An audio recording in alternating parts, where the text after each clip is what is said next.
El pasado 14 de diciembre ya tuvimos acceso, ya conocimos el texto de la primera sentencia dictada por el Tribunal Supremo sobre IRPH, una sentencia que ya conocíamos desde noviembre que no iba a ser favorable a los consumidores, pero ahora ya hemos tenido acceso al texto de la sentencia, que es este, son 52 folios de sentencia, y bueno, tras analizarla, tras haberla estudiado en estos días, podemos llegar a la conclusión y podemos deciros sin ningún motivo para equivocarnos, que se trata de una sentencia muy débil en sus argumentos, sentencia que contradice incluso propios criterios de otras sentencias dictadas por el Tribunal Supremo en materia de consumidores y usuarios, en materia en concreto de cláusula suelo e hipoteca multidivisa, y sentencia que sobre todo estos argumentos utilizados van en contra de lo establecido en la normativa y sobre todo en la doctrina de jurisprudencia de sentencias del Tribunal de Justicia de la Unión Europea. Los motivos que el Tribunal Supremo da para denegar la nulidad del IRPH básicamente son 4. En primer lugar, indica que es un índice oficial y como tal índice oficial no puede ser controlado o supervisado por los juzgados a través del control de transparencia, sino que tiene que ser las normas administrativas, los organismos administrativos como el Banco de España quien controle ese IRPH. En segundo lugar, viene a decirnos que prácticamente cualquier cliente medio, cualquier consumidor medio, tiene pleno conocimiento de cómo se calcula y de lo que es ese índice IRPH. En tercer lugar, nos viene a indicar que las hipotecas con IRPH tienen un diferencial más bajo que las hipotecas celebradas con Euribor y eso hace que ambas estén al final equilibradas. Y en cuarto lugar nos viene a decir que todavía no sabemos si en el futuro el IRPH va a estar por debajo del Euribor y no por encima como ha estado en los últimos 20 años. Como insistimos, son argumentos muy débiles que infringen doctrina directa del Tribunal de Justicia de la Unión Europea y que vamos a empezar a analizarlo a continuación para que tengáis conocimiento de la debilidad de estos argumentos utilizados por el Tribunal Supremo.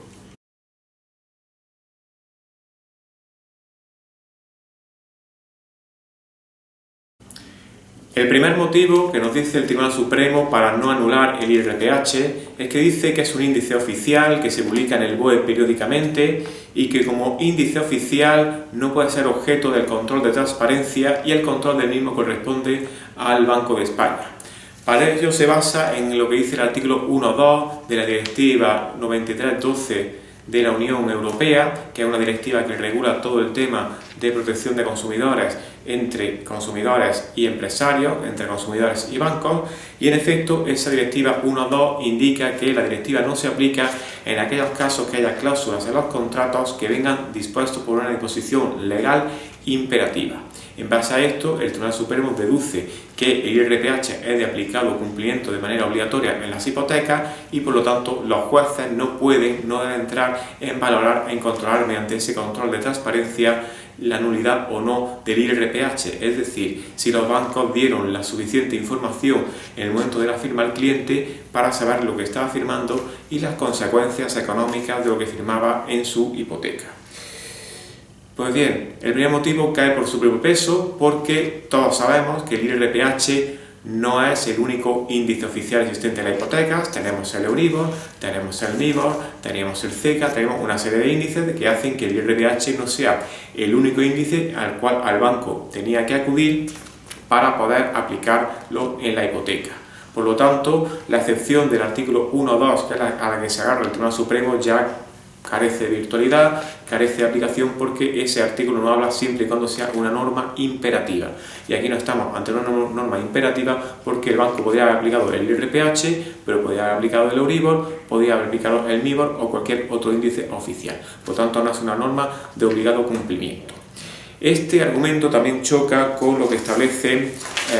una serie de sentencias del Tribunal de Justicia de la Unión Europea, en concreto la sentencia del 10 de septiembre de 2014, en la que se refiere a este artículo 1.2, que es el que utiliza el Tribunal Supremo para no anular este IRPH, y que dice que en su punto 77, y lo leo directamente, que conviene advertir, conviene recordar que el objetivo de esta directiva no es otro que la protección de los consumidores contra las cláusulas abusivas, por lo que cualquier excepción, y ese artículo 1.2 era una excepción de aplicación de esta directiva, debe hacerse de manera restrictiva. Además, otra sentencia también del Tribunal de Justicia de la Unión Europea, sentencia del 26 de abril de 2012, en su punto 29 nos dice expresamente, y lo leo: cuando determinadas disposiciones legales imperativas, en el sentido de la excepción del artículo 1.2 de esa directiva, regulan diversos aspectos del modo de variación de los gastos que tiene que pagar el consumidor, hay obligación del empresario, hay obligación del profesional de explicar al consumidor estas disposiciones legales. Por lo tanto, aunque el IRPH fuese una norma imperativa de obligado cumplimiento, que no lo es porque hay otros índices oficiales, el propio Tribunal Superior de Justicia en una sentencia nos dice que a pesar de eso, el banco estaba obligado a informar al cliente de qué era el IRPH, cómo se calculaba, las consecuencias que tenía para su hipoteca firmar este índice referencial y las comparaciones que tenía con otros índices más beneficiosos como es el Euribor. Por lo tanto, al IRPH se puede aplicar perfectamente el control de transparencia que niega el Tribunal Supremo en base a ese artículo 1.2 de la directiva, porque es una condición general de la contratación y como tal pues está sometida a ese control de transparencia admitido directamente por doctrina del Tribunal de Justicia de la Unión Europea. Los jueces y tribunales deben entrar a valorar si el banco, cuando el cliente firma la hipoteca, dio la información a este suficiente, consistente en qué era el IRPH, cómo se calculaba, la influencia del banco en la fijación de este índice hipotecario, su comparación con otros índices mucho más beneficiosos como el Euribor y la evolución prevista y que había tenido en el pasado el IRPH. Por lo tanto, este primer argumento del Tribunal Supremo cae por su propio peso porque infringe de manera directa doctrina, jurisprudencia y sentencia del Tribunal de Justicia de la Unión Europea.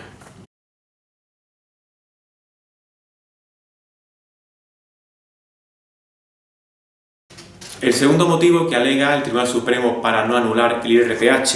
es que indica que un consumidor medio, en concreto dice consumidor medio, normalmente informado y razonablemente atento y perspicaz, debía conocer qué era el IRPH y cómo se calculaba. Lo primero que tenemos que decir es que introduce un concepto nuevo que es el consumidor medio. ¿Qué debemos entender por consumidor medio? ¿Quién es consumidor medio? Quien haya firmado más hipotecas, quien tenga estudios básicos, quien tenga estudios superiores, quien tenga cierta edad. Es un concepto que introduce el Tribunal Supremo, pero no nos dice qué debemos entender por consumidor medio, lo cual va a generar una importante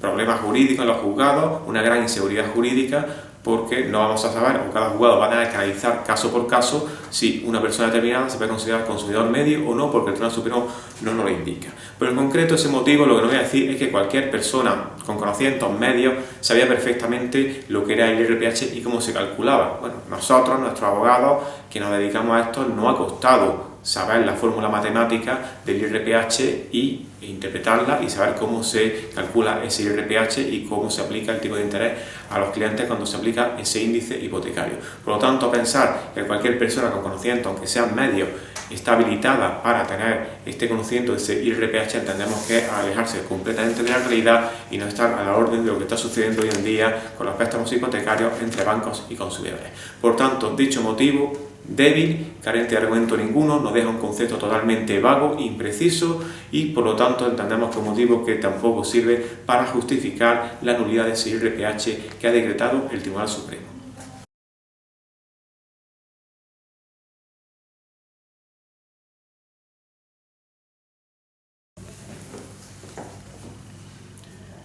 El tercer motivo que el Tribunal Supremo alega en su sentencia es que dice que es cierto que el IRPH habitualmente está por encima del Euribor, pero que los diferenciales del IRPH siempre han sido el 0, 0,25, 0,5, el diferencial que se le une a ese índice hipotecario, mientras que el Euribor son diferenciales más altos. Y esto es cierto que la mayoría de hipotecas de IRPH pues tienen un diferencial de más 0, más 0,25, más 0,5 y en el Euribor suelen ser diferenciales más altos. Pero bien, nosotros aquí tenemos que decir lo que decimos en los juicios cuando los bancos nos alegan esto en los juicios de IRPH.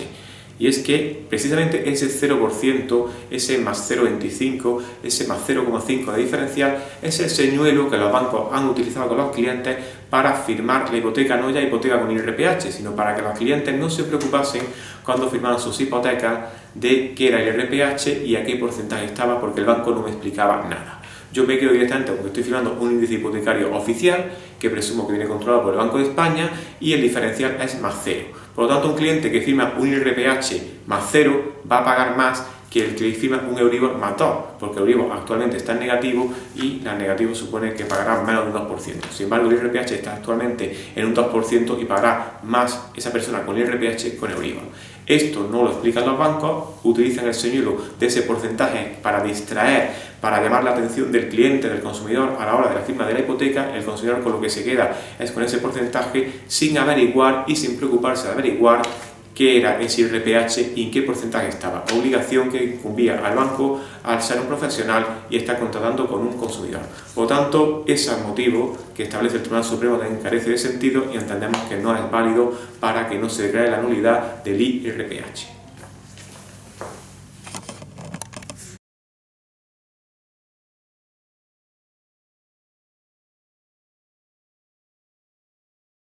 Bueno, y el cuarto motivo que ya alega el Tribunal Supremo ya es el motivo más sorprendente de todos y que lo que genera es que realmente el Tribunal Supremo no sabía por dónde tirar para intentar que no se declarase nulo el IRPH. Nos viene a decir el Tribunal Supremo que, bueno, en el caso concreto de esa sentencia, la persona que tenía ese IRPH, la hipoteca, faltaban 2/3 de la hipoteca del tiempo por pasar, y que es cierto que en ese primer tercio el IRPH ha estado por encima del Euribor, pero que no sabemos lo que va a pasar en el futuro, que el IRPH puede colocarse por debajo del Euribor. El Tribunal Supremo nos hace una argumentación basado en unos hechos que desde hace casi 20 años en el que viene dándose IRPH Euribor de manera conjunta no se ha dado. Y es que nunca en estos 20 años ha estado el IRPH por debajo del Euribor, siempre ha estado por encima. Pero es que además, si vemos y obtenemos los datos aplicados a esta propia sentencia de este consumidor, que es una hipoteca del año 2006, en el año 2006 la diferencia que había entre el IRPH cuando esta persona firma y el Euribor cuando esta persona firma era del 0,75. Ahora, 11 años después, la diferencia que hay entre IRPH y Euribor, según las últimas publicaciones, es de más de 2 puntos. Por lo tanto, ni siquiera hay previsiones de lo que dice el Tribunal Supremo en este motivo, sino que incluso la evolución es totalmente contraria. Y es que 11 años después que esta persona ha firmado una hipoteca desde el año 2006 a año 2017, la evolución y la diferencia entre Euribor e IRPH ha sido en más del doble de cuando se firmó en el año 2006, lo cual acredita que este argumento carece de lógica, de sentido alguno y por tanto no sirve para nada para justificar la no declaración de nulidad del índice IRPH.